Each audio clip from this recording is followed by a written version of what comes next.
От идеи провести свои местные выборы в ближайший месяц власти так называемых ДНР и ЛНР отказались. Встал вопрос о выборах на неподконтрольных территориях по украинскому законодательству, как и прописано в Минских соглашениях. Специальный закон в Верховной Раде готовят.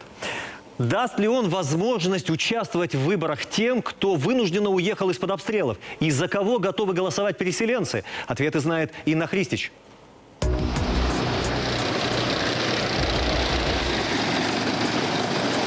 Вооружение отводят, причем обе стороны. Начали с Луганской области. А в Донецке на этой неделе произошло и вовсе неожиданное. С обладминистрации убрали флаг самопровозглашенной республики. Триколоры сняли из крыш местных театров. Дальше больше. Представители так называемых ДНР и ЛНР объявили в Минске, что не будут проводить свои выборы 18 октября и 1 ноября.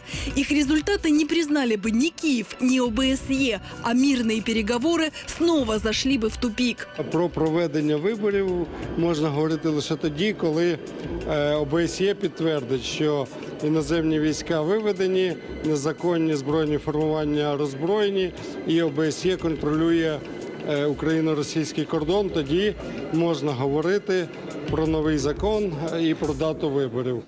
Жители неподконтрольной части Донбасса не смогут голосовать, как все граждане Украины, 25 октября. Депутатов местных советов и мэров городов в лучшем случае они будут выбирать в январе-апреле следующего года. Если трактовать напрямую Минские договоренности, после местных выборов и после того, как там появятся особенности местного самоуправления, никаких ДНР и ЛНР там не будет. Все.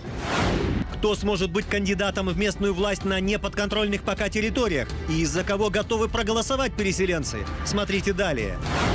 Политики обещают такой закон, по которому баллотироваться смогут представители украинских партий. Избирательные комиссии будет формировать Центр избирком, а 1,5 миллиона переселенцев получат право голосовать по месту нынешнего проживания.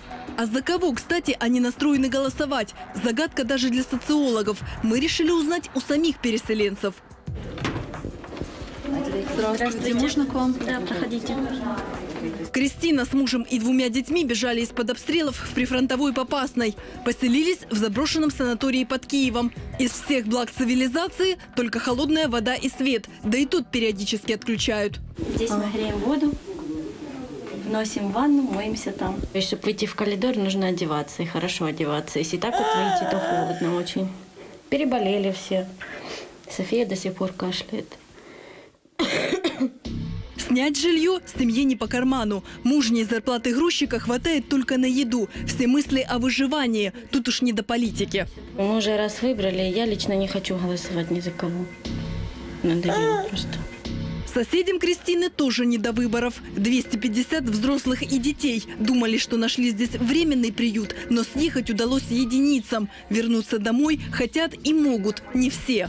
Блокпосты я просто не пройду. Мужу нужно меня вести, вещи вести, собаку вести. За крышу над головой люди готовы платить, но не 3,5 тысячи в месяц, а столько требуют коммунальщики с каждого номера, ведь тарифы промышленные. Вот тут костры разводили, хорошо здесь местные лесопилки нам помогли, дрова привезли, вот мы заготовили. Если нам опять свет отключат, ну что, будем буржуйки закупать. Постояльцев уже предупредили. Котельные, обеспечивающие автономное отопление санатория, включать не будут. Зимний сад хоть и остался без профессионального ухода, но ни одно растение не пострадало. Все благодаря бережному отношению тех, кто здесь живет, в том числе и детей. Но без тепла зимой вся эта красота, конечно же, погибнет. Мигранты поневоле опровергают несправедливый стереотип о варварстве понаехавших. Некоторые умудряются даже создать что-то новое. Например, бывший дончанин этим летом открыл в столице невиданное развлечение – кукурузный лабиринт. Куда нам? Направо или налево? Давайте направо. Давайте направо. О новом проекте молодой предприниматель пока не говорит, опасаясь плагиата. Свое будущее Анатолий связывает только с Киевом. Но на демократических выборах в Донецке проголосовал бы. Настроения у меня как были, так и остаются проукраинскими. И если я буду отдавать свой голос за какую-то партию, я изначально буду смотреть по программе, предложенной этой партией. Мирное урегулирование конфликта и возвращение территории в состав Украины. Но смогут ли проукраинские кандидаты баллотироваться в неподконтрольной сегодня части Донбасса? Дадут ли им свободно агитировать за себя на улицах и с экранов телевизоров? И, кстати, честно ли подсчитают голоса? Мы рассказывают о том, что и правый сектор может участвовать в выборах. Я представляю Яроша, который сейчас ездит по Донецку и агитирует за себя. Зато в окружении президента однозначно дали понять, кое-кому не выборы светят, а тюремный срок. Ні Моторола, ні Гіві, ні інші уроди з автоматами не можуть брати участь не тільки у виборах, але взагалі у вільному житті на території Донбасу. Пан Захарченко, який організував державний заколот, має постати перед спеціальним судом. Попытается ли Кремль провести на выборах своих людей? И как в Киеве собираются этому сопротивляться? Смотрите далее. Но для Кремля на Захарченко свет клином не сошелся. Его и других деятелей могут заменить политическими клонами с более чистой биографией. В Верховной Раде придется прописать в законе о выборах нормы, позволяющие отфильтровать марионеток. Людина має проживати на Донбасі не менше 2 років. Якщо ми вводимо такий ценз проживання, то ми відрізаємо всіх тих, хто понаїхав в Донбас з території Росії, власне, воювати за мифичные ДНР и ЛНР.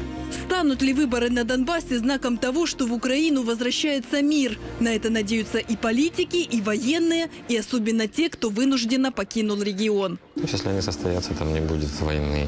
У власти есть один из последних шансов повернуться лицом все-таки к людям, чтобы показать, что Донбасс для Украины имеет значение определенное, и Украина будет помогать его вставать на ноги. Бывший преподаватель Донецкого университета ждет и примирения земляков. Верит, что однажды сможет пожать руки коллегам, которые остались работать по ту сторону фронта. Инна Христич, Алексей Гриценко. События недели.